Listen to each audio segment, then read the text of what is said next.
Hi guys, Happy New Year and welcome back to the APAT show. Well, it's season 2, episode 13, so we couldn't risk a guest. We just couldn't get the insurance to cover it. So you're going to be stuck with Leigh and I tonight. We're going to be focusing in on the roller and many, many other things. We'll be back with you right after this.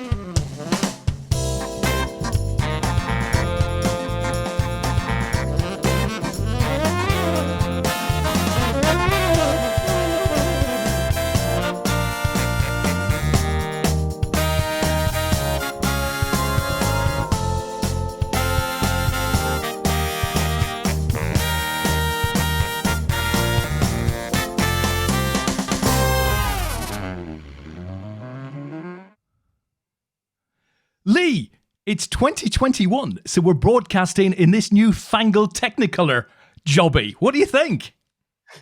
We can't go wrong. Happy New Year to you, Mr. Duffy. Happy New Year, Leigh. Yeah, how have you been? I've been good. I mean, obviously, twiddling my thumbs last Sunday, wondering what to do from 10 o'clock.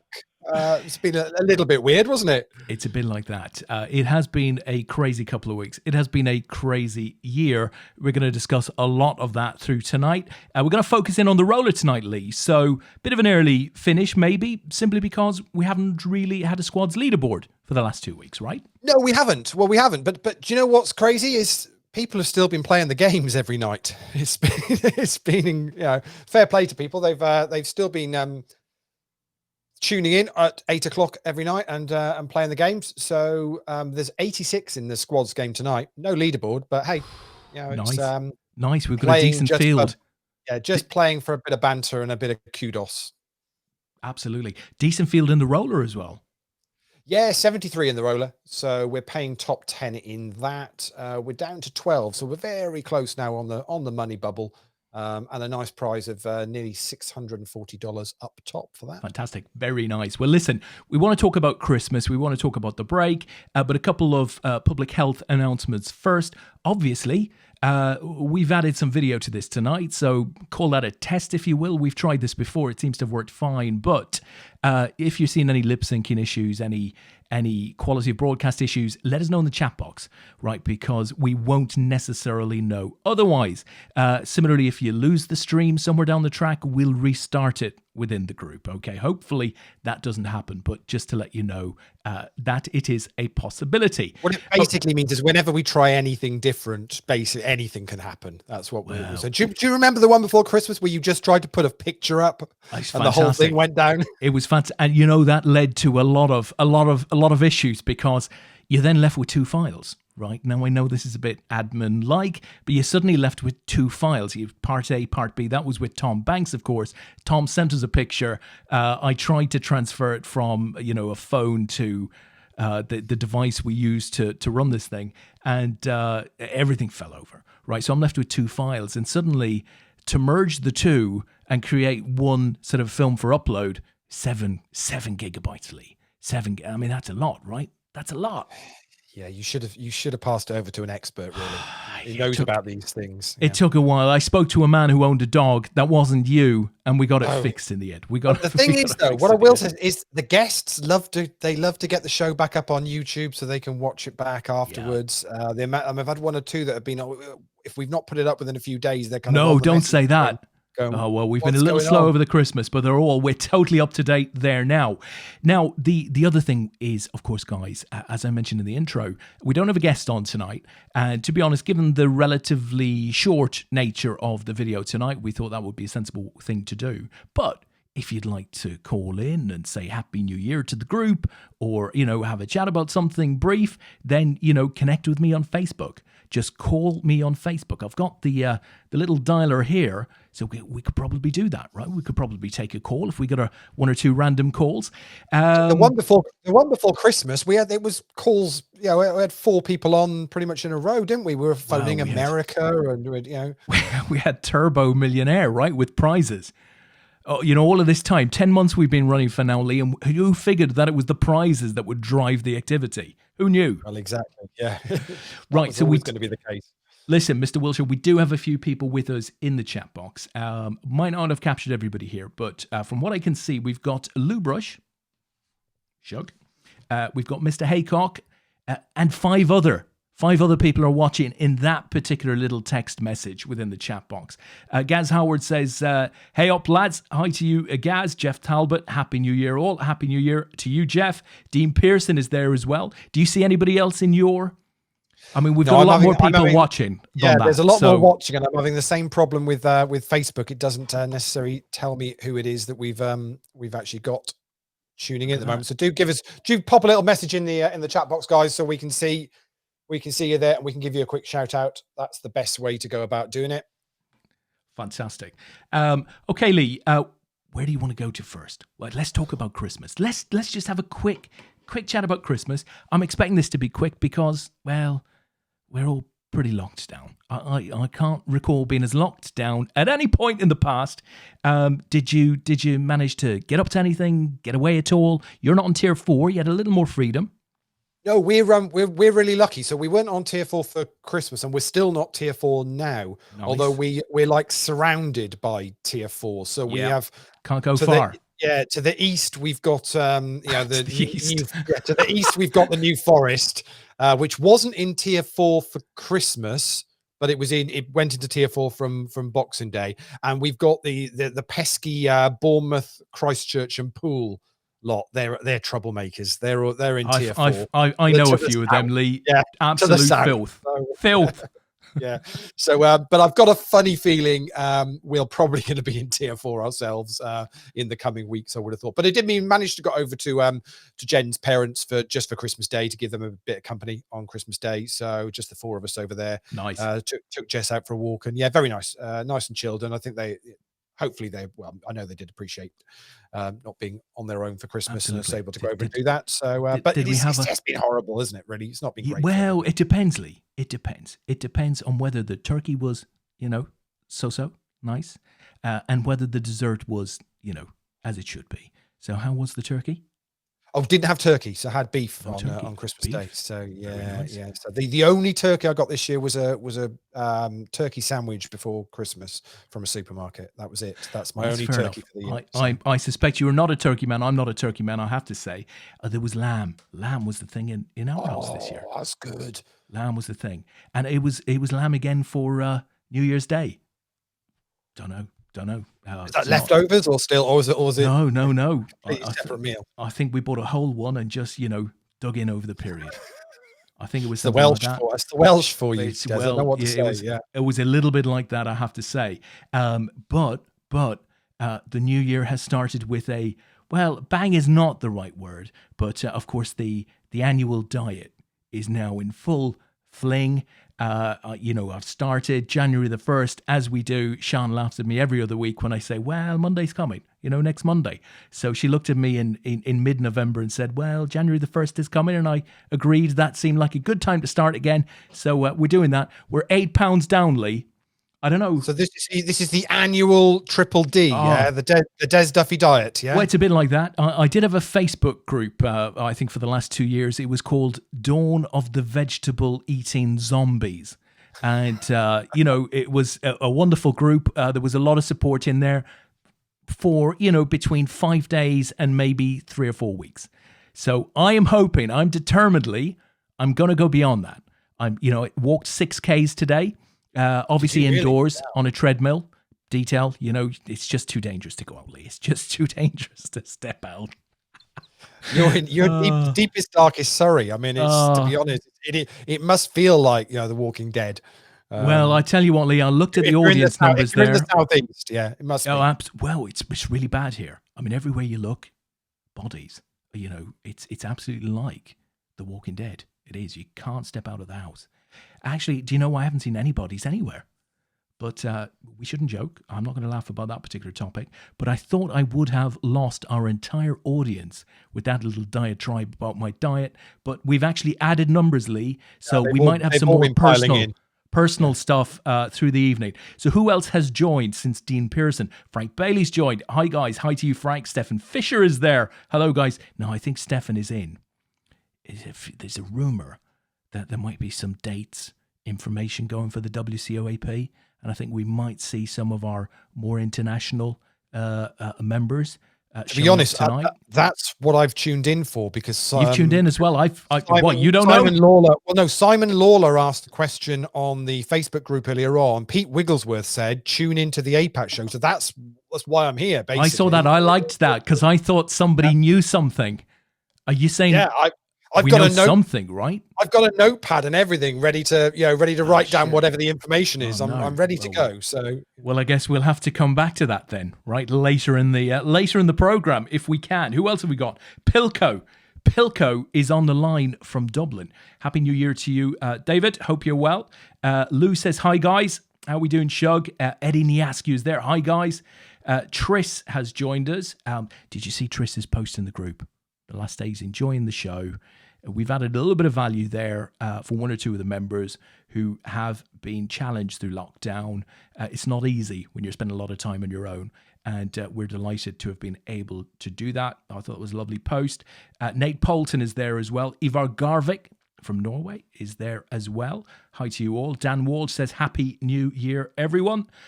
Stefan says, "Happy New Year and a good poker year." And he puts in brackets live because online doesn't count, Lee. Doesn't count. Apparently not. Yeah. It doesn't count. Kev O'Hanlon is there. Nice to see you back, Kev. Tris says, "Evening all." Don Roberts. Love Don Roberts. Must be happy West Ham. They had a win at Everton a couple of days ago. Evening and Happy New Year, says Don. The same back to you, Don. Joe Chillmade is there. Happy New Year, guys. Happy New Year to you, Joe. Brendan Johnson is watching. Paul Haycock says, "Beef here. Christmas Day too." Definitely a Welsh thing. So beef. Beef was trending there as well. Lee Wyatt is there. Kev says, "Evening all. Happy New Year." Steph says, yes, give my info of the WCOAP. That a big reason I tune in. You see, I knew. Lee, I know these things. Greg Mawson is there. Hi to you, Greg. Warren Brooks is there. I was thinking PJ and Duncan look. Yeah, right. Can we sing, Lee? Do we know any of that stuff? There's only one song I believe we'd need to know if we wanted to do a PJ and Duncan. That's Anton Deck, isn't it? So listen, right? Stefan isn't giving up. He's not giving up. He comes back in with a low punch. He said, "It's 11 p.m. here. I have to work tomorrow." Okay, we will wait for it. Honestly, guys, this isn't the WCOAP announcement show. It really isn't. We can probably tell you when it's likely to start, but because we haven't finalized, I think it's fair to say, Lee, we haven't finalized all of the details yet. It is pretty exciting what we're trying to put together. We're not going to be saying there's this number of events, there's going to be, XXX. We're not going to be doing any of that detail tonight. Sorry. Lee, let's not delay the guys any longer. On that particular topic, what can we say? Well, we're still debating a number of things at the moment. We're trying to decide whether we're going to go with international happy families or open face. I like it. Nice. Open face Uno. So they're the sort of discussions we still got going on.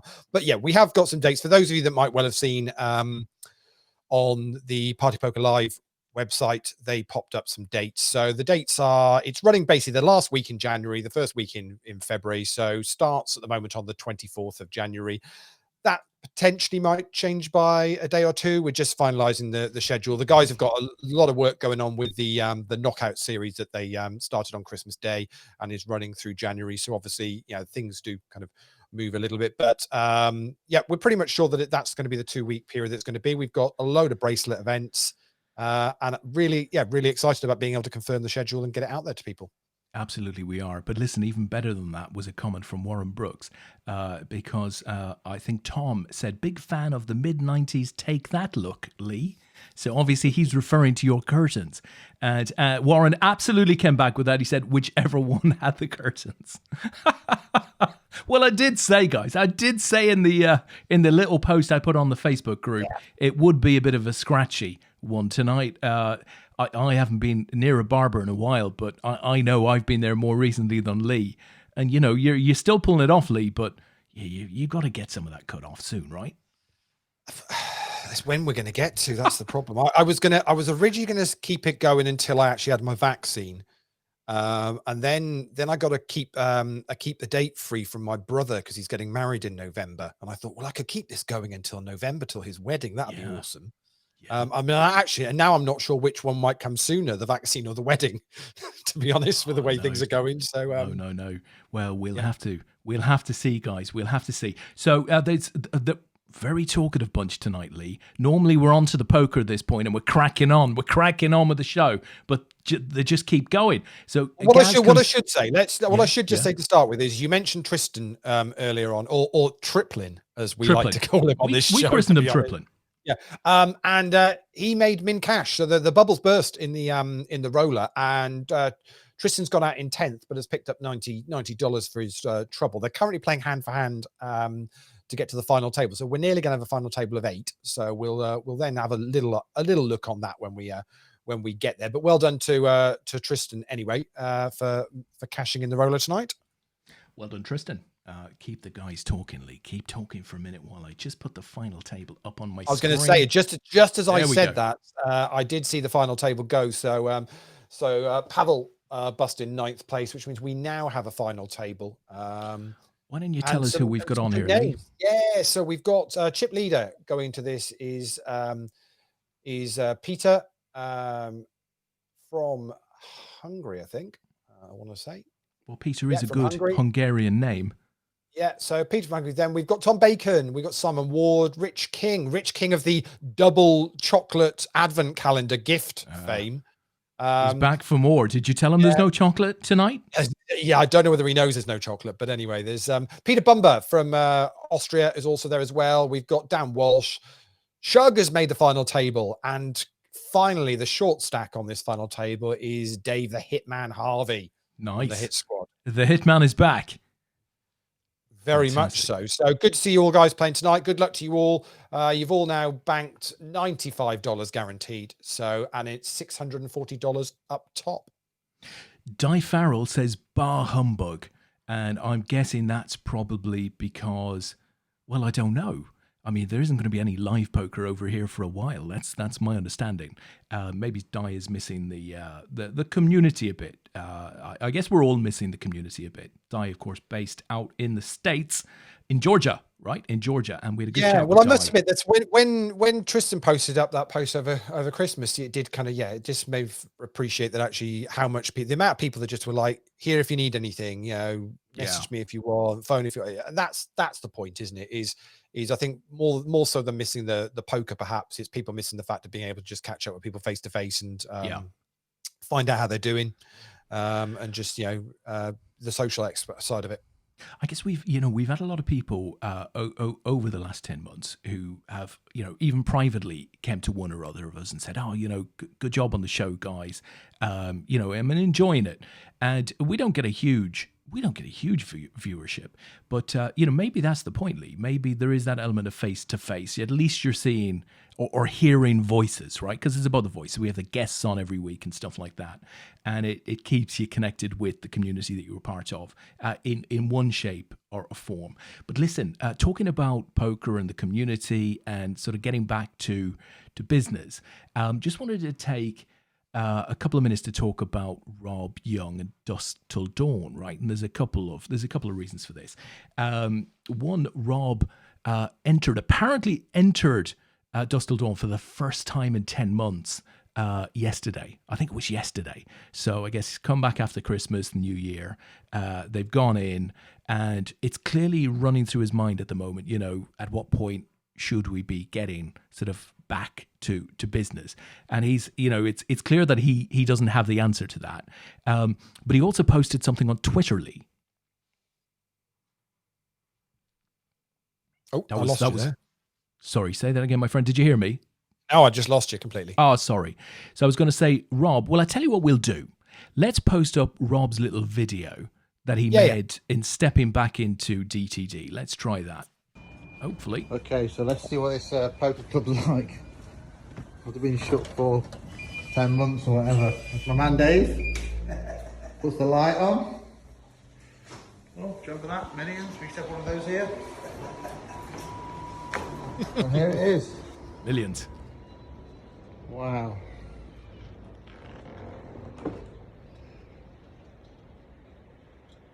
Who would have thought it? Shut for 10 months. I think we were the first casino in the world to voluntary shut. Wow. Smells a bit mothbally. Little cash desk. Cricket's room. Goodness me. Wow.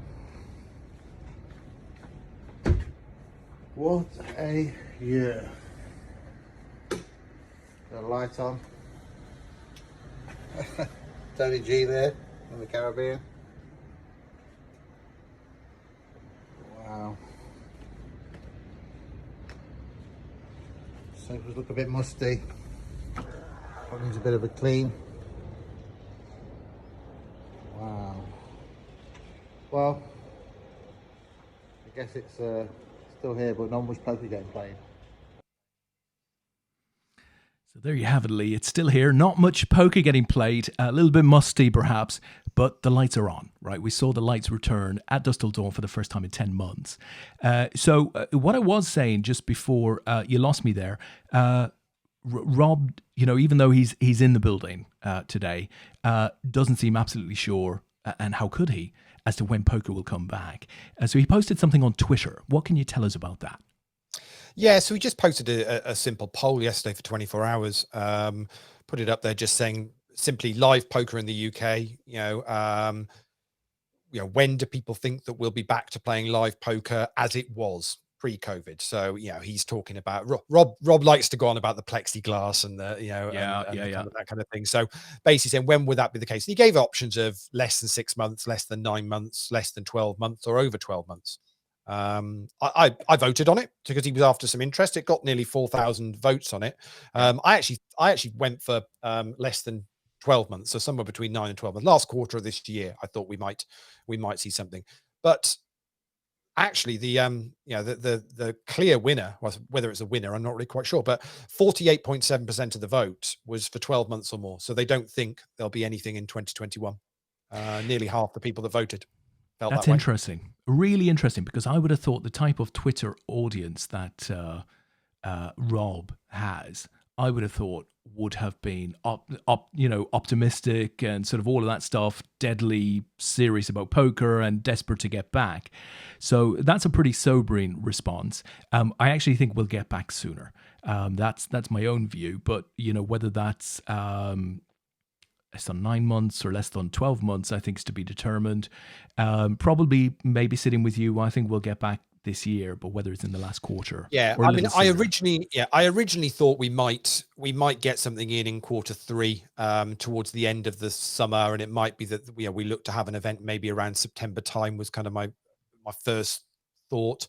But looking at the way the vaccines are being rolled out and everything, I mean, the question I wanted to actually would have put back to Rob would be, as a venue owner, what would be your stipulations to want to have people coming back to your venue? Would you only want to allow people through the door if they've had a vaccine? And if so, how do they need to prove that?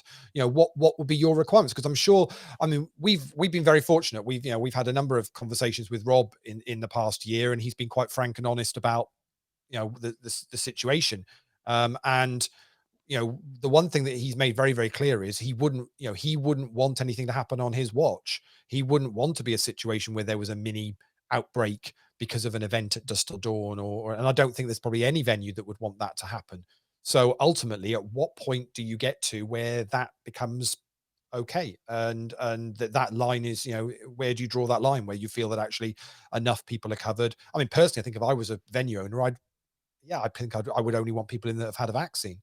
Yeah, no, it makes perfect sense, and I suppose he'll be looking for, as business owners will, venue owners, he'll be looking for guidance from the government in terms of what he can ask for, because it's not that simple. People have the right to privacy. There's all sorts of challenges with asking somebody for information. There's a scary thing, Des, because as has been seen in the past 9 months, getting the government to actually stick to any form of guidelines that you could actually then make plans on the back of is near on impossible. I mean, you only have to look at the school situation now going back in January. That even, something like that, which you would think they would all be joined up in their planning and their structuring, and it seems to be all over the place as to who can do what, when, and how. So a poker venue or a casino or whatever it might be, they're way down the pecking order for actually the government kind of giving us stuff about what's going to happen. So absolutely 100%. So just rebounding from there, then obviously the WCOAP, it's got to go online. It will of course be online at Party Poker, and the start date, to all intents and purposes, looks like January the 24th. More details to follow as soon as we get them finalized and confirmed with Party Poker. But we hope it'll be an interesting announcement for all of you. Stefan asks one final question. Is there also a stream for the WCOAP? And I think we've got some ambitious plans there as well, Leigh. Yeah, we have. We just basically, it's just going to be you and I doing the APAT show every night. Yeah, pretty much. We might do more. Cup of tea, pretty just that's fairly much going to be. Is that a cup of Guinness? Is that what you have there? A cup of Guinness? Yeah, I literally. When have you ever seen me on a Zoom call in the past year where I've not had a cup of tea in my hand? It's true, right? You do get used to them. John Murray's put a nice picture of you up, Leigh. I tell you what. Has he really? We might be complaining about your barnet, but your body, looks in great shape, Leigh. Now, I can probably point out that I'm pretty sure that's Peter Andre. The reason I know that is because the one client that I do go to, my clients, he's got 3 daughters that work in the office, and they all have exactly the same Peter Andre 2020 calendar. That is one thing I will definitely be glad to see the back of in the office. No, I think that's fair enough. Listen, WCOAP is not the only thing that's going online. You can expect a slew of other festivals to go online again through the first half, certainly, of 2021. One is this, Leigh. I don't know if you'd pick this up, but Millions, right? Millions has been announced. Let me see if I can just play this for you guys.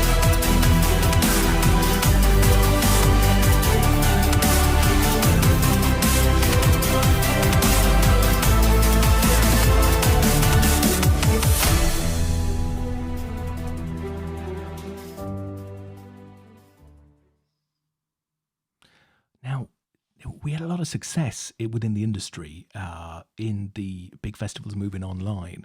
So here you can see again another $5,000 buy-in event, $5 million guaranteed across the festival. That's pretty exciting, right? Yeah, it's great, and I think it's obviously the situation, as Rob alluded to when walking into Dust to Dawn in that first video, that millions. Yeah, we used to do one of those here. Well, that's the way. It's gone. They had a millions online last year, which was just one of the legs that they normally would have in the run that they do. But I think the structure's great. It's you can work your way up through the satellite tree in it, so it's kind of $5.50 into $55 into the weekly final on the Sunday night, gets you through to the final. So it's that phased structure that we now see with things like the Sunday roller that we do. Yeah. So players can give it a go and have a chance to get in for next to nothing. So it's great. It's pretty good. There will be value to be had, I'm sure. Talking of big online festivals, can you tell me anything at all? Anything, just anything about the World Series of Poker? I know. The main event number 2. Is it tonight? The heads up? I don't know. Is it? I've so, spent the last week sort of, talking to my Sky remote control saying World Series of Poker, WSOP, but it doesn't pick anything up. So they don't seem to be showing it on ESPN. You might not realize this, but so the international final table happened before Christmas. Yeah. And would you believe one of the final 9 couldn't make it? I mean, who saw that? In the COVID. Right. But hey, yeah, that happened. No, they just couldn't get into the country. That was the first one. So then the US version happened, the final 9, and I think he might have even been the chip leader, tested positive. So basically got 9th place money. Now that caused a big hoo-ha, shall we say. with people saying it's unfair. But ultimately, they all knew the rules. They all knew what was decided. Whether you believe the rule is right or not is another thing altogether. But ultimately, that's what they all signed up to. So I think it kind of sucks. And I think even the players that are at that final table would probably say that, that does sucks suck, ass, man. But yeah. then it doesn't finish there, right? Because no, it doesn't finish there at all. Because carry on. You had the two, so you had the two winners eventually, but then the international winner got delayed and couldn't get into the States when the original heads up was supposed to take place. So that's why it's been delayed until today. So actually the main event winner for 2020 is now actually going to be one in 2021. Detail, Lee. Detail. We've been saying it for years. Detail. Yeah. As long as they get the final scoring right, that's the main thing. With the points, right? I'm sure there'll be points as well, Lee. It's just but they seem to be, the numbers have been good. I mean, people have supported it, and you can't criticize them trying to innovate and move these things forward and in what's been difficult times. So I fully understand. But we've only been off for a couple of weeks, and there's been a lot of poker stories going on. I mean, I don't know. A lot of it. Well, listen, why don't we use that as a nice segue, right, to just do a little bit of promotion for the next episode of The Orbit? Shall we do that, Lee? It's as if you scripted the whole thing. Let's do this. We'll run this very, very quickly. So I'm even going to leave you up on screen, Lee. It's your baby. Where the hell is it? There we go.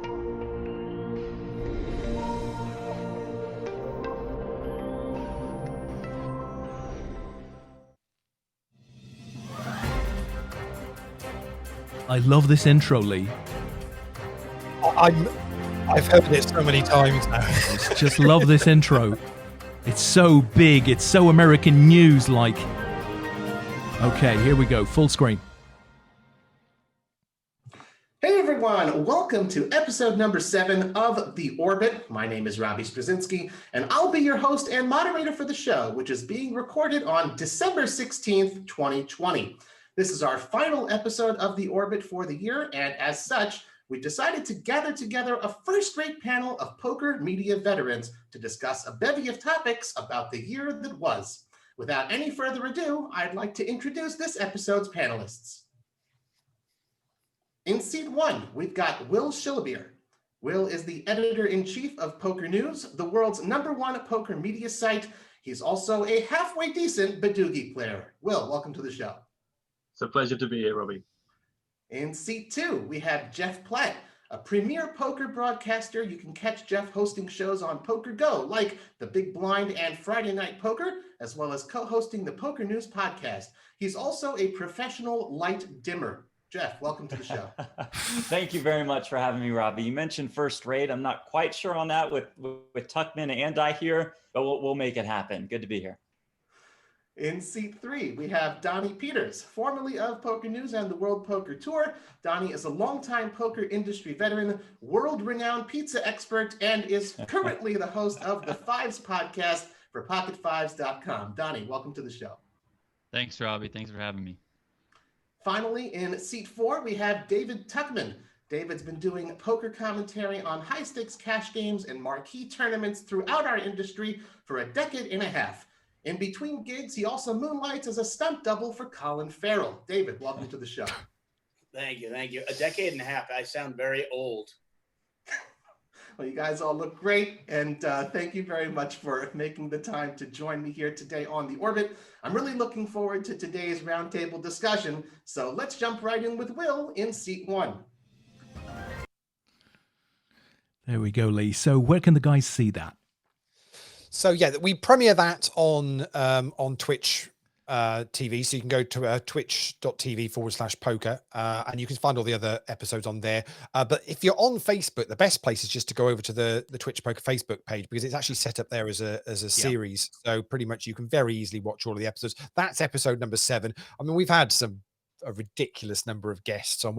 We look back, we did a little piece, didn't we, that the kind of just an intro of everybody that we'd had on. I sent you over a video to have a look at it, and then had to go, actually, sorry guys, I missed 4 guests off. Forgot a whole episode's worth of guests. Missed a whole episode's worth of guests. So I had to Negrano wouldn't have minded, Lee. Honestly, he wouldn't have minded.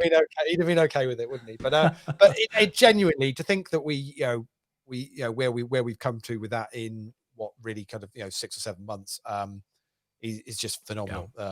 And genuinely, I think I posted it up on Twitter saying, we've got people queuing up wanting to come on the show and get involved, which is just amazing. It's so good. It's good. It's really good. And this one was a little bit special. It was a bit of a media special. Episode 7 was, and effectively, as it was the Christmas episode, the final episode of the year, we tailed it by announcing via the media people who were on the show who the Orbit Poker Person of the Year was, and we won't give any spoilers on that, but I did see some nice tweets from the winner of that award post announcement, Lee. So it must be quite satisfying because you do the production of the show, so you make it look how it looks, and Robbie's obviously got some amazing contacts and is an excellent presenter, but it must be very satisfying to in such a short space of time have carved out quite a nice little niche within that pro section of the industry. Oh, well, I mean, I say one of my highlights of the year, I got a tweet liked by Phil Helmuth. It doesn't get much better than that, to be honest. And Tony G now follows me on Twitter. I mean, I feel like my work here is done. It's as good as it's going to get. I can't name names, right? But we had one very prominent guest, right, who we'd booked to do one of the shows, and very prominent. Now this guy is just it would have been an amazing guest, and he will be an amazing guest, but when he heard that Helmuth was on the same episode, he said, "No, I'm not going on the show if Helmuth's on." And we thought, brilliant, this is great, how has this happened?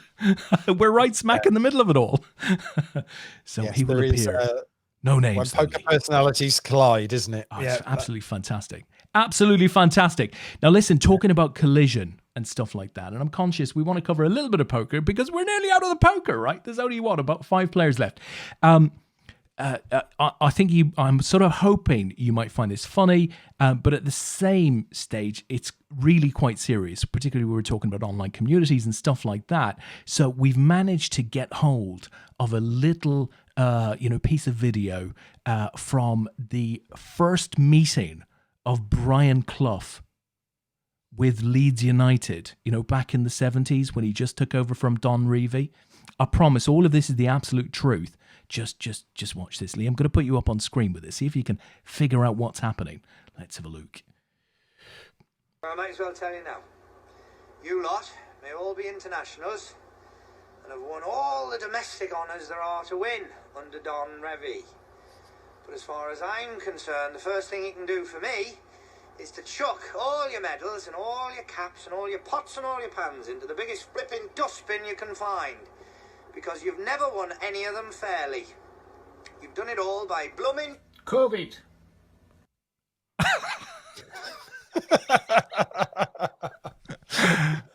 So where do we go? Where do we go with this?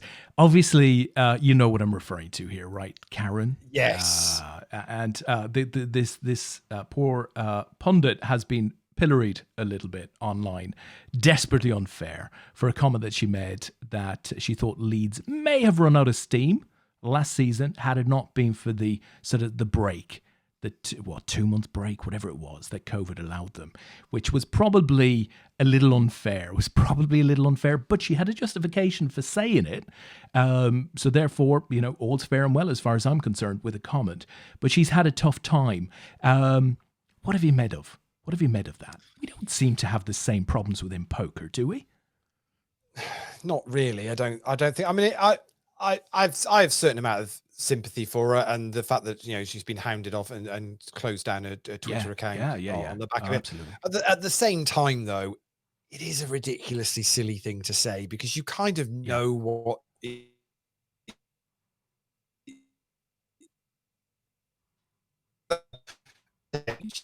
Thinks that's the case, but I think to suggest that any football club got promoted on the back of a lockdown and COVID is just it's just a bit of a silly thing to say. But ultimately, nobody seems to be taking that stance. Most people seem to be taking the view that she shouldn't be treated that way, and and I think people are out of order. I mean, I suspect that a lot of the responses that she'll have received weren't based on the fact that she was a woman. I would imagine the majority of the responses that she'll have received were based on the fact of what she said. But as a pundit, she's entitled to her opinion, and actually, there might have been something to it, albeit it Leeds won the league by 10 points, and I think they'd been on like a 6-game winning streak at that point and had not conceded any goals. It was, So anyway, there it is. Thankfully, I don't think we have that problem within poker, but we certainly see it within football. So no, Leigh, but interestingly on the poker side of it, I mean, so obviously on New Year's Eve we had the bombshell news that Chris Moneymaker was leaving. Yes. PokerStars. Now, yes, I posted something up over Christmas talking about national treasures on Twitter, just a discussion around what makes a national treasure and what criteria is it for somebody, and I was thinking, well, do we have any kind of those, not national treasures, but maybe industry treasures in poker? And I don't know, would Chris Moneymaker be one of those? Because the outpouring of positivity and genuine feeling about Chris Moneymaker when he said, look, I'm going to step back from stars and kind of have a look at differently in what I'm doing in life, that kind of thing. But all I've seen is positive comments. Yeah, I think Chris Moneymaker is one of those types of guys that you sort of there are no airs and graces, right? He's a very straightforward guy. I think he doesn't see himself above anyone. He doesn't particularly consider himself to be a highly skilled player. I think he's very thankful for the 15, 17 years that he's had with the PokerStars, where he's been able to travel and play at very little, financial risk to himself and his family. So I think he's very grateful for all of that. I don't quite know why he and PokerStars have chosen right now, when one would assume live poker is going to see an explosion of sorts when we do return. But for whatever reason, it's happened. And I would agree with you, Leigh. I don't think you'll find too many people who would say anything bad about Chris Moneymaker. I think he was a very loyal ambassador to PokerStars, and I think he was an ideal ambassador, for promoting their brand. There was a guy that was never going to get involved in, fights online or fights, in a bar or anything like that. I think he was just a pretty solid bloke all around. Very sorry to see him leaving the brand. And of course, when you lose that level of support in terms of your bankroll, it's going to be hard for him to be going and playing $5,000 events here, there, and everywhere. So we may very well see much less of Chris Moneymaker in the year ahead, I suspect. Do you think, obviously, people say, well, everyone's got a lot to be very grateful to him for, which I find a bit of a strange thing, really, because he didn't go in to play that World Series main event with the aim of creating a poker boom. Or anything like that whatsoever. And I don't know whether it was just one of those perfect storms where you've got an online guy that goes on to win it. He's an accountant. He's got the surname Moneymaker. It's as if as if everything kind of came together and it just was a perfect, perfect storm. I think it was a perfect storm at that time. Yeah. The only thing that I might add is that I think PokerStars were obviously set up to invest heavily in poker at that time. And in 2003, when Chris Moneymaker won, the numbers had started to grow. So they were sort of growing anyway at that point.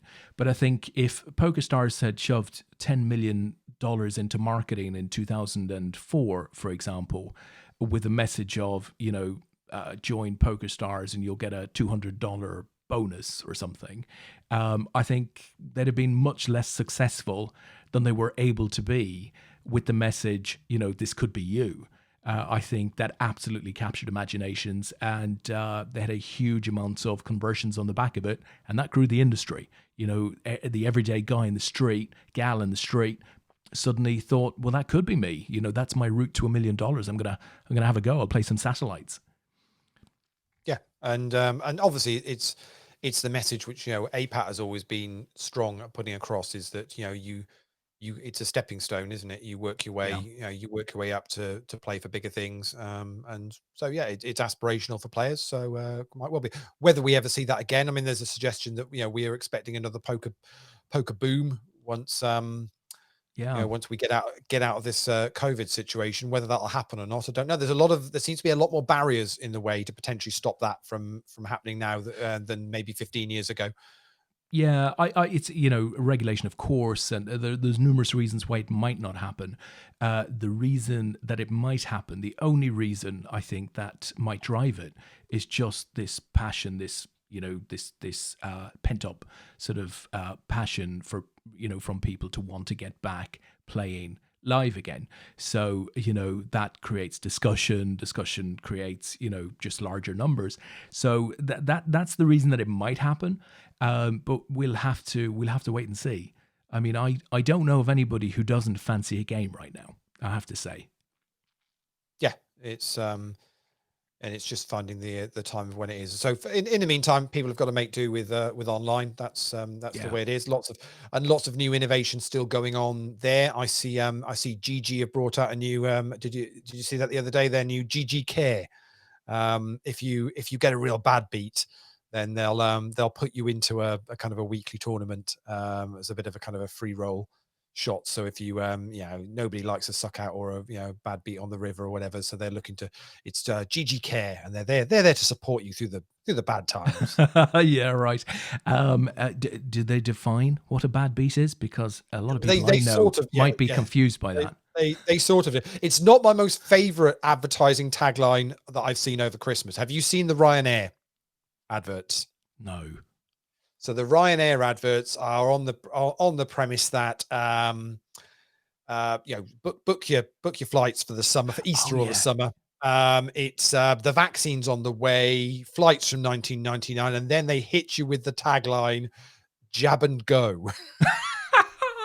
Fantastic. Yeah. No, I think I'd rather understand the T's and C's of that particular offer before I take it up. Listen, talking about the poker, Leigh, we've got we have 5 souls left in the roller. Let me put that up on screen. Let's see if we can see who is there. There we go. So chip leader is Peter Trapley, was chip leader when we started this final table from Hungary. He's got 1.3 million.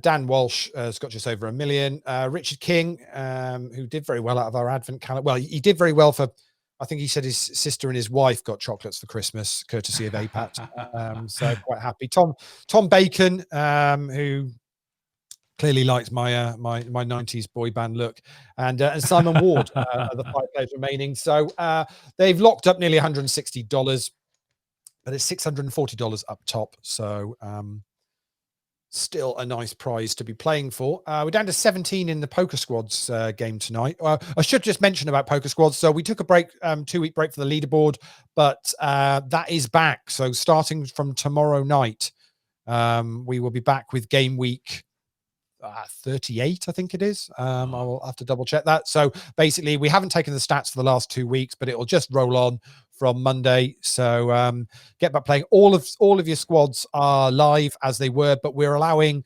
unlimited changes for the first week. So if you do want to change 3 or 4, or you were in a squad and you've decided you want to get into a squad with somebody else, now we're just making it easy for the first week back after the break. So if you do want to do that, it's super flexible on getting your squad back live and together.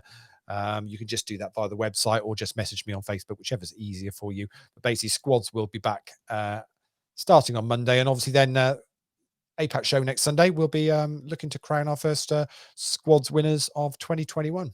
Fantastic, and we look forward to meeting the Celtic Storm guys at that time and presenting them with a trophy.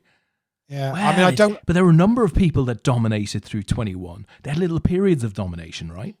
Well, it was very similar to the way the football seems to work out, where you'll have a team that'll just do well for a number of weeks, then all of a sudden they just drop off the cliff for the next month, and you don't really see much of them. Purple Ackies had a good run for a while, and then Eat My Stack had a good run, and then the Celtic Storm guys. I mean, I'm assuming Frank has been in warm weather training somewhere for the past 2 weeks. keeping himself, trim, ready for the for the January campaign. I'm going to. I mean, because he's not one for family celebrations or anything like that. Not when there's poker to be played. So. You reckon maybe the Celtic Storm guys went off to Mallorca for 2 weeks for warm weather training? I like it. Probably, yeah. That wouldn't surprise me in the slightest. So. It's but looking forward to that coming back. Weirdly, I have sort of missed it for a couple of weeks. It's just, you didn't disappear. I'd sort of hoped you would just disappear for 2 weeks and just get back to normal life. But you were still on the bloody site every day, updating this, putting in a little bit of a promotion on that. And well, we had the advent calendar. We had the advent calendar promo running right up to the 24th. So we did that. And then we promised Glenn that we would obviously support the Dusk Till Dawn promotions for their Christmas events afterwards. I was even playing as a bounty on New Year's Day. I saw. So, you put something up and said, "Hey, there's a seat beside me here if anyone would like to play." And I looked at it and I went, "Oh," and then I went, "Nah, I'm too busy." You wouldn't believe it. So we had a couple of pair of the headphones left from the advent calendar promotion. They weren't claimed. So Glenn had one as a bounty, and we literally sat down first table, and it was Glenn. Empty seat, me. Yeah, I saw. And you just thought, how could that possibly happen? So, the boys are looking to win those headphones back. Yeah, exactly. So, but we ended up giving, I think, just about, I think everyone pretty much got given away, and I had messages from everybody to say they'd received all their gifts in time. So Tom Clark got his mini HomePod, and another one of those went to Graham Pound as well. I think Rob Swindell's won a pair of headphones. Obviously, we got the headphones to Tom Banks for winning the Turbo Millionaire on the last APAT show before Christmas. Fantastic. So everybody got their stuff before Christmas as well, which is really nice. Brilliant. So, and these are outside in headphones, right? They're not inside out headphones. Yeah, no, they're the ones. They're the proper ones. The proper things, ones. Yeah. And speaking of Tom Clark, right? He's just mentioned that Celtic have gone to Dubai for warm weather training to try and hold on to second place. Oh, that's fighting Rangers. talk. Rangers beat them yesterday, Lee. Yes, it's looking like the tide has turned in Scotland, isn't it? Well, Rangers 22 games, 20 wins and 2 draws, and they've got a goal difference of something ridiculous. I mean, they're 19 points ahead of Celtic now. Was it Celtic were going for 10? Was it going for 10 in a row? 10 in a row. 10 in a row. Yeah, would have been, but it's not going to happen, is it? I don't think. So. Well, Celtic have 3 games in hand now. You got to win them, and I'm sure they're good enough to win them. But that would still be a 9-point gap. Difficult to see Rangers not take advantage of this season, and they've had a rough last 5-6+ years, due to financial issues and what have you.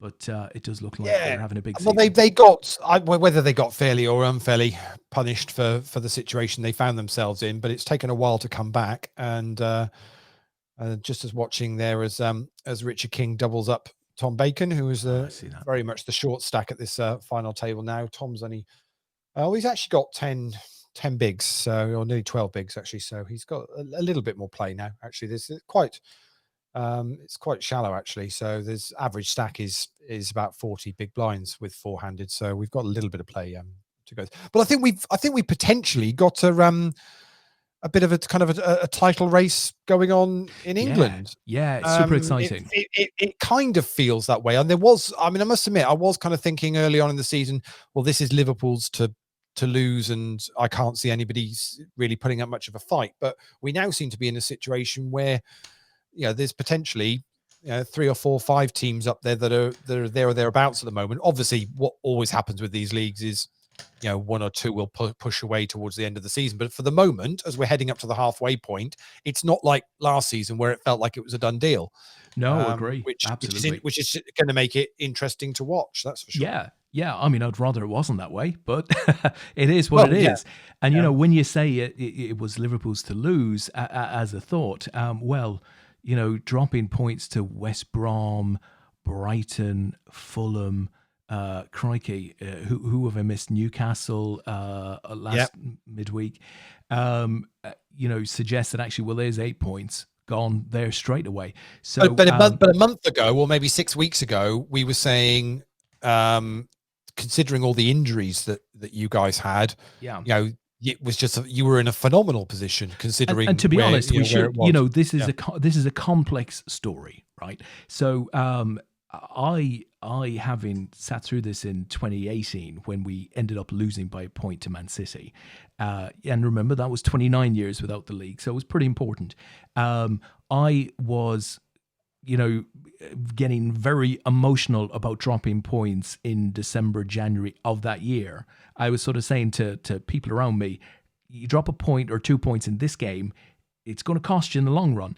And I'm back saying it to people. And the number of Liverpool fans who are sort of saying, well, we're still in a great position, all of the injuries and stuff, those players are going to come back, which is all true, but that's no guarantee of anything. I'd much rather, have had those 8 points in the bag and be disincentivizing the likes of Pep Guardiola, etc., in terms of his team talks. So City and United, so City win their game in hand, they would go level with United, just 1 point back. Frankly, there's nothing in it, right? No, I was, for the first time in a while, I was when we conceded the second equaliser against Leicester over the Christmas period, which was a sloppy second goal to concede. It really was. Yeah. I mean, Vardy's a good finisher, but really should never. Normally when that kind of thing happens, and it's happened to United a lot over the past 4 or 5 years. I've not really been that bothered because it's not really affected it. It's not really affected anything in the grand scheme of things. No, whereas now, I'm genuinely going, well, if we'd have actually locked that up and got the 3, we'd be 2 points ahead at the top now. I'm genuinely gutted. United remind me of 2017 Liverpool, in that I think they're quite exciting to watch. When they're playing well, they're super interesting to watch. I think they've got, in Fernandes, Martial, Rashford, Cavani, I think they've got, an attacking unit there that can score goals, right? All day long can score goals. And the number of penalties you're winning is just insane. So that I think is very like 2017 Liverpool. But unlike, or also like 2017 Liverpool, you're dodgy at the back. And I think longer term within this season, that's likely to be your single biggest challenge. Can you just cope with late goals and stuff like that? City worry me a little bit more just because, they have that strength and depth. They've been there, done it before, very experienced, and they're right back in it at the moment. Chelsea have surprised me because they've fallen off of a cliff, and another big defeat today. They were 3-0 down to City into the last couple of minutes. I think 3-1 it finished. So Chelsea seem to have fallen off a cliff. Leicester, I don't think are going to be strong enough to get it over the line. I just don't think they have that strength and depth. But I think between Liverpool and the two Manchester clubs, I'd also see Everton falling off later in the season as it goes. I think that could be a tight race, all the way up to April. And let's flick some coins. Let's see how it's going. And the fact is, Chelsea could just as easily go on a run. Tottenham could just as easily go on a run. This is the thing. They've all got the ability to do it. It's just whether they could then do it for enough of the season to see it through. But Chelsea have allowed themselves to fall 8-9 points back. So they could go on a run, but they've got to win 3 to 4 games before you even think about getting back in. But United were way off the pace at the start of the season. And, we've just got. I think we've now got a situation where we. There's some stat, isn't there? I think it's since Fernandes has joined the club, we've got more points than even Liverpool. I think it might be the same number of points as Liverpool certainly in the calendar year. If the league was run on the 2020 as a calendar year, I think United might actually nick it, which is ridiculous. I hadn't seen that. No, in fact, I'm sure that's wrong. I'm sure I saw something based on the calendar year that had Liverpool with 77 points, City with 75. And United then I think might have been at 74. But that would be strange, right? If United would be top in calendar year 2020 when Liverpool are currently top, and Liverpool obviously won the last season by a ton of points. But who knows? Who knows? Yeah, but you had a poor end to the season. United, we did drop some points. It might have been from when Fernandes joined, actually, which wasn't until the middle of maybe that was actually another late deal actually. So it was late on in January, wasn't it? That was actually done. I tell you, Leigh, a famous old Liverpool voice passed away earlier today. I don't know if you heard. Mr. Jerry of Jerry and the Pacemakers. Yes, I saw that. Yeah, very Jerry sad. Marsden. Yeah. I'll put this up for a second. I was on the Cop when this was sang, and it's a pretty spectacular place to be when they're singing "You'll Never Walk Alone." So we'll play this one for a couple of seconds to remember Jerry Marsden. Let's see if we can do this.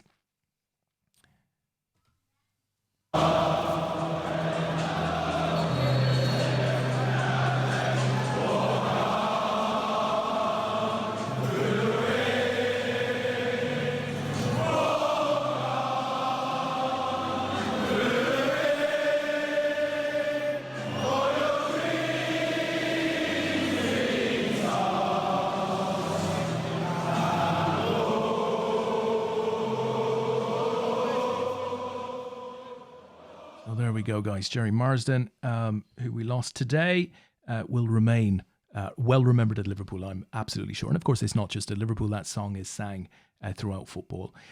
So, Leigh, I've just put the table back up. The guys are just back from break. And Tom Bacon's all in. Say he's actually... The blind's just gone up now to 15k and 30k. So he's got about 10 bigs. So it really is kind of a shoving stack, and it's just whether he'll get a caller from any of the others. Actually, both Richard and Daniel with about 800 odd thousand each, so it's kind of nearly half their stack to make a call when Tom does make a shove. It's only Peter Trapley that potentially it's an easier call for him to do. So as the chip leader here, you'd expect him to be going after Daniel and Richard. It's interesting because you double one of them up, and suddenly they are exactly in his position. Yeah, it is kind of it's kind of a tight thing, but yes, but as I say, average stack is still 935,000, so it's 30 bigs is an average stack at the moment. So still some play in this as Tom goes all in again, and Peter's having a think about it this time as to whether he's going to be able to make the call, and he does. He's got an ace, so he's ahead. And hits a great flop, and he's looking the spades. Pretty much that's it as well. So we're going to lose Tom in fourth place for $202. Well played to you, though, Tom. Lucky Tom. And we've got our final three.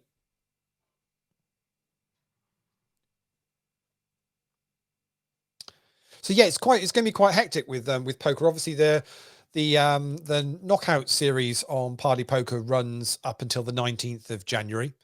And then we've mentioned, as we've mentioned earlier on the show, the World Championship of Amateur Poker will then take place from the 24th of Jan to I think it's the 7th of Feb. And then the Millions starts a week later. So that's pretty much the next 2 months or so on Party Poker. And APAT being a significant part of the start of the year for them, which is pretty exciting. So obviously we've got the branded table now. We have our place in the tab alongside the likes of the World Poker Tour. Very, very, very cool.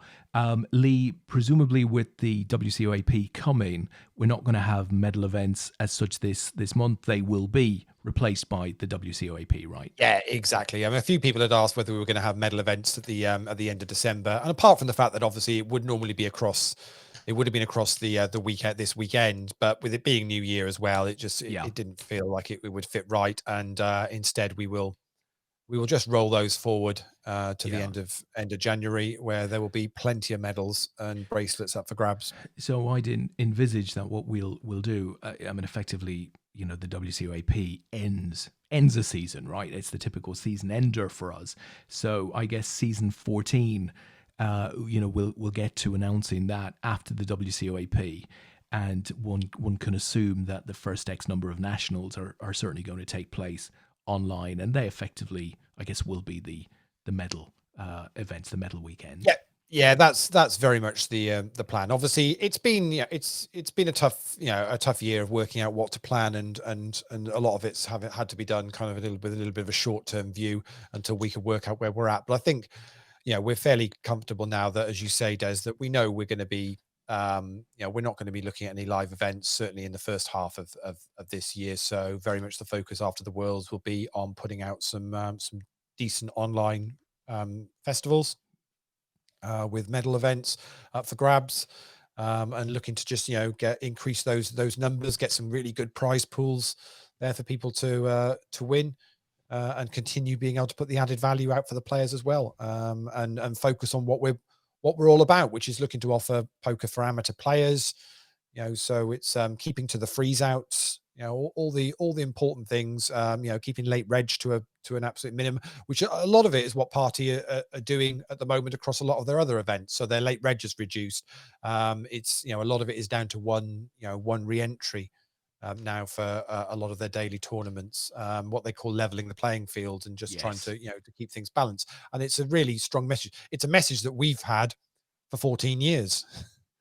Yeah, it's and we'll continue to do it. We're looking at making sure that we can get as many freeze outs in as possible for players. So it's basically a level playing field for players that are looking to go for a bracelet. We don't want people being able to fire multiple bullets because they've got a bigger bankroll. That's not the point of those events. So it's looking to actually, you want to win a national title or a world title, then it's it's one shot, and that's what you'll get, and that's what we're looking to continue doing. Yeah. So it's patience and good play as opposed to throwing your chips at the table to see what sticks. Yeah. But part of the schedule as well is looking to make sure that we take into account the fact that people have got other commitments. We've talked about it all through last year, whether it be that people are actually on lockdown and the furlough is still being extended. So there's people that aren't doing that. There are more people who are back working now in whatever situation, or have got family commitments, or have got kids off from school or whatever. So it's finding the right balance of making sure that you get a well-structured tournament, but actually finishes at a sensible time. And so a lot of what we're looking at is 2-day events that'll play down to potentially down to the money on day one, and then that'll be it for the night. But that's not going to be finishing ridiculously late. So it's looking to try and make sure that we offer the right things to the players to give them the best possible experience that we can. But I'm fingers crossed that we're going to have some of the biggest prize pools that we've had online with the Worlds coming up at the end of the month. I think we will. I don't think there's any doubt of that at all. Have you got that bracelet ordering yet? Yeah, once we know how many we're ordering, yeah. But it is important though, and it's also that obviously we can't say exactly what the schedule is going to be, but what I can assure people is if there's a variant out there which we can play on Party Poker, and it's it's all set up and working, then we're going to try and get it in there to make sure that we do get as many of the different variants as we possibly can for players to experience and play, and try and become a world amateur champion on the back of it.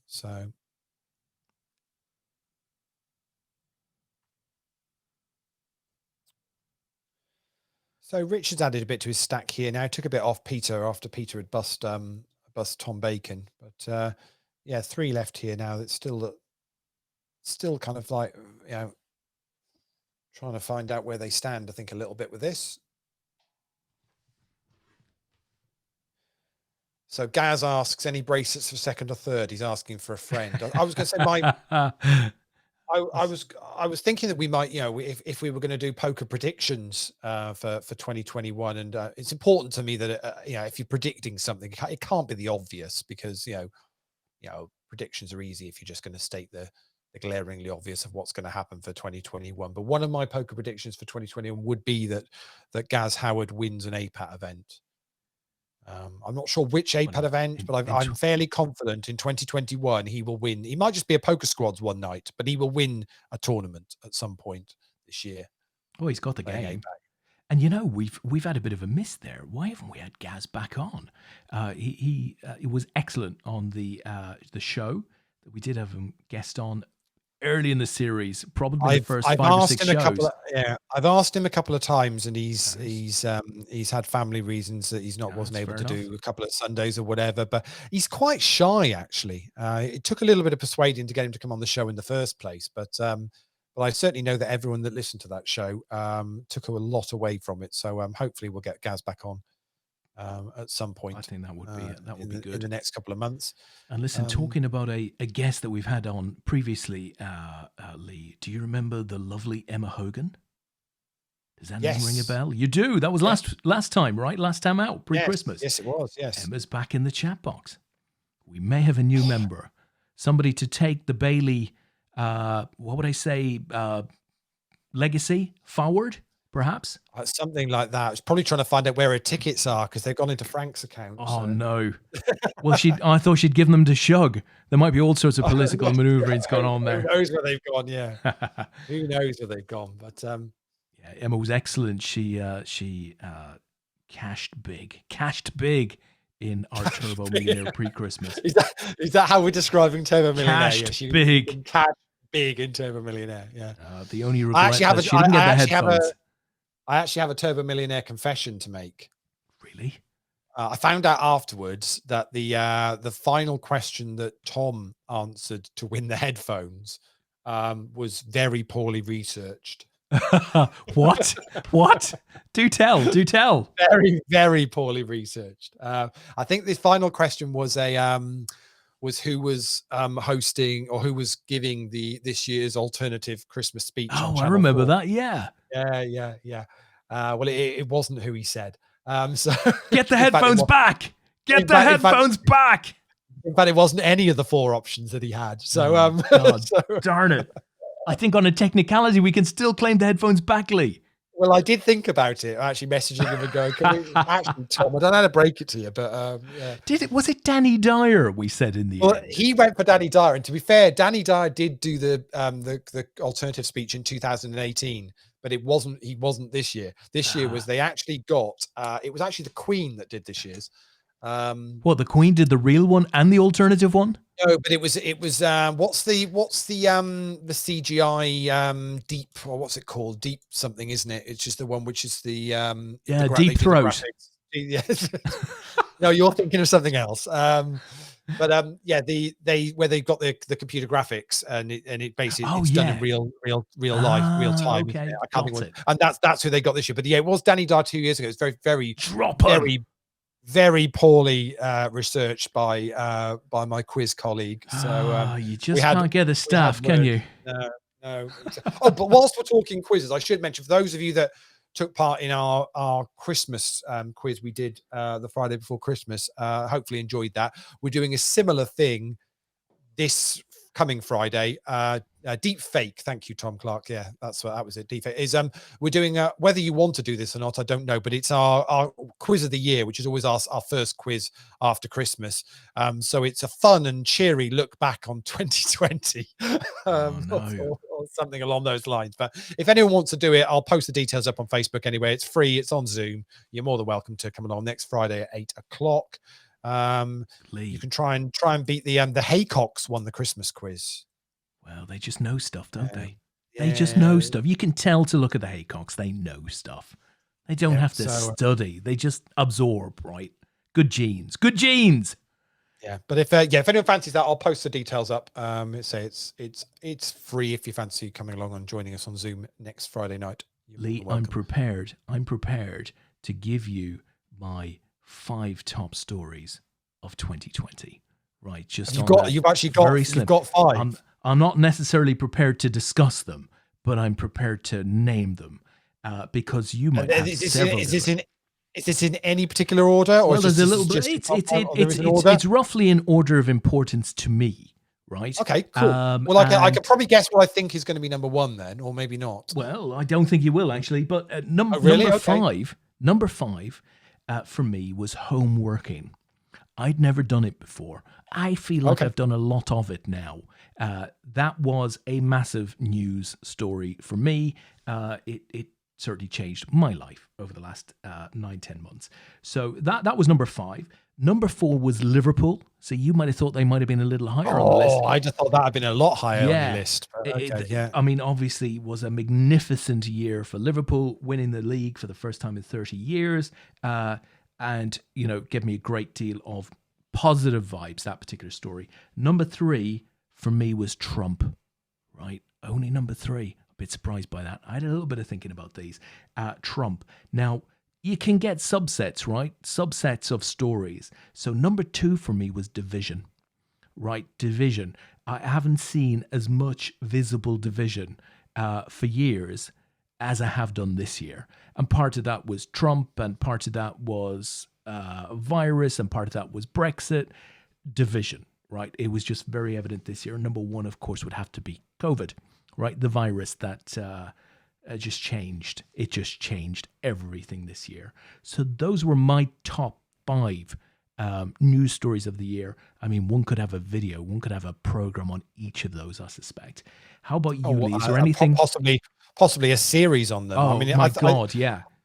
Yeah, I mean, I probably would struggle to necessarily get to 5, which I think COVID just pretty much kind of just absorbs everything that you've got there. Obviously, of your 5, obviously I was chuffed to bits that Liverpool won the title. Really just really made my year.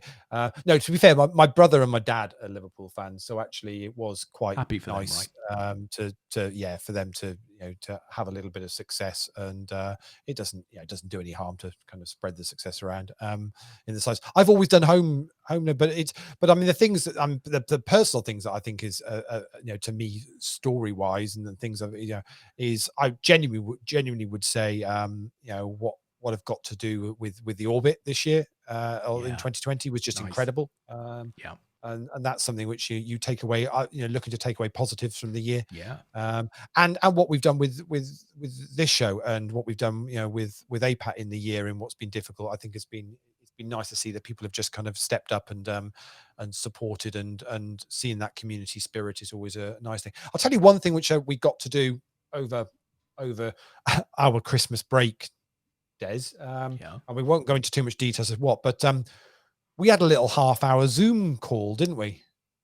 Over Christmas. I had a lot of half-hour Zoom calls over Christmas. I have to tell you, Leigh, which one was this? Give me a further clue. A little reminiscing down memory, bringing the band back together for a half-hour Zoom call.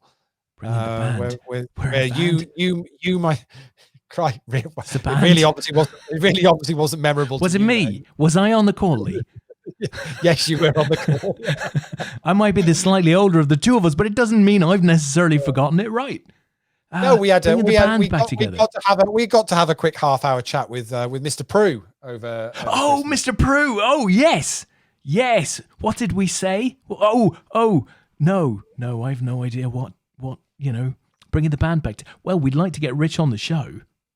Yes, no, he has promised that he will come on the. We would like to get Rich on the show. Rich said it's late for him. Sunday evenings, 10 p.m. It's a bit late. We said we do a pre-record, didn't we? So it wouldn't be a problem. I tell you what, there would be no greater show, I think, than having Rich Prue on. He would be our number one choice of guest. It was absolutely lovely to catch up with Rich for half an hour. Now we know what you're talking about. Yes. We were chatting a few work bits as well and whatever, but it was actually just really nice to catch up with what he's up to. And yes, he has sort of promised that he will come on the show at some point. He said, if nothing else, just to spend 2 hours discussing the orange wings in Austria. Oh dear. Which is very doable. Well, we're down to heads up. Peter Trapley's got a decent chip lead now on Daniel Walsh. We lost Richard King in third place. And this one's already got 370,000 in the middle. So Peter's in good shape here, Leigh. Yeah, he's got a couple of bullets, really. Yeah, Daniel can't afford to lose this hand. I suppose he could let it go. What are you doing here, Fort Street? What are you doing? Are you firing? Are you putting pressure on? No, I don't think Daniel wants to put too much pressure on, because even if he fires out a bet, it's not going to be much more than. No, sorry, I meant really afford. I meant Peter. Oh, Peter. Yeah, well, I think I'd be having a little bit of a stab at this. He's checked it back twice now. Checked it back on the Is that strength or weakness? I mean, it could be a bit trappy, and he could be hoping that he's going to get something out of it. Daniel bets 120,000 and wow, and got called. Well, Daniel got a bit on the turn with the 9, so he had a pair there. Peter probably did well to get away with losing the minimum there. No, it's a difficult spot, isn't it? But it's a 2-1 chip lead for Peter now, so we'll see how it does play out for him. So, have you played any poker over Christmas then, Des, at all or not? I played yesterday briefly to test something. I played in a 22 cent satellite into some tournament that I had absolutely no intention of playing. Oh, so proper super high roller stuff then, yeah. Yeah. I mean, it was big for me, but it was aligned with my talent there, and enjoyed that for a couple of hands. Got what I needed from it, which was a bit of testing of something. And I haven't played over Christmas. I've been very busy over Christmas, I have to say. And have you watched any of the high stakes stuff? No, and I really want to do that. So is it PokerGo and PokerGo only? Yeah, I believe it is PokerGo only. I need to I've not watched any of it. Yeah, I've not watched any of it myself, but I have seen, a lot of Twitter talk about it. So, to test if he got any better, the cheeky fecker. Thank you, Gaz. Hey, I'm not a bad player. I know stuff. And it's been called. And it's Queen 9 versus 10-9. Oh, what a setup of a hand. What a setup of a hand. Oh, my word. It's completely changed. Double up for Daniel. Yeah, but I mean, Peter's not getting away from that. No. It's a sick hand, Leigh. It's a proper. If that was on GG, it'd be very much be hashtag GG care. You're in a free roll, my friend. Yeah, it's would definitely be the case. But yeah, that's what. But there's been quite a change around of ambassadors all over the place, actually. A number of the sites. I don't know whether it's just a thing that people are contracted for a calendar year. I mean, obviously, Des, you used to be in a position where you would sign up ambassadors and sponsored players. Is it? Yeah, I think, was it sort of a calendar thing, or not necessarily? Not necessarily. Okay. It might be more season orientated. You want to cover off a particular event or a series of events. It could be numerous things, really. But okay. I get a sense. I mean, I get a sense from PokerStars in particular, given the amount of cutting of ambassadors, and I'm not saying they cut Chris Moneymaker, but they certainly cut a whole host of ambassadors in the last 12 months. That they're perhaps not feeling that they're getting value from that spend. And they're much more likely to invest in online influencers and Twitch streamers and it's the way YouTubers. It's definitely the way it's going. I mean, we watched an episode of my new favorite quiz show, The Wheel, on a Saturday night with Michael. Drop them. Oh, they don't say that on The Wheel. Different show altogether. And they have 7 celebrity kind of specialists on each week that have got their own specialist subject. And one of the specialists this week, it was gaming was one of the topics, and they had an e-gamer, Vic Star, great name, whoever he is, but and that's now on mainstream TV on a Saturday night. Very much the kind of gaming world seems to be and the streamers seem to be taking over. Well, if you hire an ambassador, you do it to extend your reach and try to convert people to your product, right? Ultimately, that's what you're trying to do. It's not so much about brand awareness today. It's about actually getting people, reaching people who can play for you. Would a moneymaker get a sponsorship deal today with that story? Well, I think we'll find out shortly, right? Because the question is Chris too aligned with PokerStars now to go with somebody else? Because I think he's got all of the positive things that you'd want in an ambassador, but the thing that he probably doesn't have is 500,000 or 1 million subscribers that he can talk to in a video every day, right? That's what he doesn't have, and that's quite a powerful thing in today's marketing budgets. Yeah, very, very much so. I don't think a player having kind of out of the blue success, so to speak. Although it's an aspirational story and it's a story that every amateur poker player would look to replicate, but I don't think that necessarily these days would guarantee you a sponsorship deal. But is the sponsorship deal even an aspirational thing anymore? I'm trying to think which episode of The Orbit we had people on and they were discussing that. It might be the one which Barry Carter was on off the top of my head, where they were saying, well, is that even a thing anymore? Of, well, used to be players would play and be, well, I want to get a sponsorship deal. That was kind of what they were aspirationally looking to achieve. I'm not even 100% sure that's actually even a thing now that players are looking to achieve. Because I think it's not out there. It's not out there as much. Yeah, it's still got some kudos, right? There are a couple of benefits. One, it's a very nice pat on the back. It's an assumption that if you are a player and a site picks you, that actually you're doing something right. But number two, financially, it just takes a lot of risk away. Whereas you might end up in a lot of staking deals as a mid-level player if you've got an ambassadorship. Then inevitably the site will pay your buy-ins, and that just takes a bunch of risk away. So it's beneficial, I think, for a player to get it. It's just harder for everyday Joe player to get that type of deal today. Well, because what would you need to do to get that? You need to it's no point. It's no good just having a one-off success. That's not going to get it for you. So I suppose unless you go and win the World Series, and not even necessarily. I mean, can you remember who won it last year? Well, that's the year exactly before? what I was going to say. Is when was the last time a winner of the World Series went on to have a sponsorship deal, other than they get them wearing the patches when they're actually at the final table. But I can't think of many that have actually gone on and actually had any sort of mainstream sponsorship deal with any of the big sites on an ongoing basis. That's not really a thing anymore. Well, I guess the most what a recent hand one to end it. Oh wow! There you go. Sorry, that was over horribly. But again, I mean, I feel sorry for Peter there. It's horribly fallen for him. He'd actually hit the club flush, but Daniel had ace 8, and the board had run out with 2 8s and an ace on it, I think it was, and he hit the full house. Peter's got very, very unlucky that heads up. First of all, to double Daniel up when they both had the 9 and had hit trips, and then that's a sickener, Mr. Duffy, to start the year with. Well, there you go, guys. That is what 2021 looks like. So pull up the sheet over your face if you're currently in bed. That's what the rest of the year has in store. Hopefully not. I'm sure not. So, Leigh, I guess we're not going to follow the squads game tonight simply because there's no leaderboard, so there's no added prizes. We're going to do that next week, right? That's the plan. Yeah, that's the plan. So for those of you that are playing squads or have played squads in the last couple of weeks, obviously we were on a 2-week leaderboard break, but squad starts from Monday, game week 38, I think it is.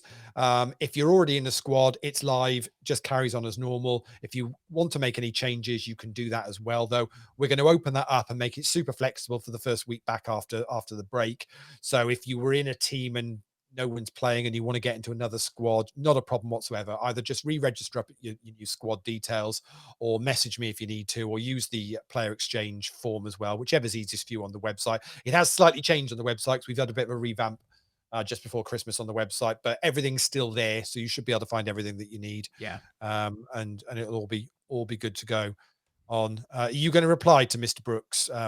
Let's have a look. Let me just check this with the technology. Have I missed the world's announcement? Yeah, you've missed all of that discussion. Simon, lovely to have you. Sold out. It's already sold out. A little bit late. I'm afraid all of the seats have sold. So if you had planned to be in that barbershop when Leigh gets those curtains dealt with, there's no chance now, right? The 7 seats in the Dorset sort of, what I call the red and white pole shop, gone. Sold out. There was a little bit of talk about the Worlds. We can't repeat that. We can't repeat it now, Leigh, can we? all of the event details. And well, no, we can't do that. It's in the stream somewhere. It's in the stream. Okay, well, Leigh, I guess that's probably a wrap for tonight, right? It's been a little bit odd with the video tonight. I hope that's worked okay technically at your end, guys, and that we haven't strained your eyes too much just watching in. We will be back to business as usual next weekend with the APAT show. We'll have a guest on. We'll be covering squads, as Leigh has said, which leaves me just to say thanks again for joining tonight's show. Have a great week, and we will see you next weekend.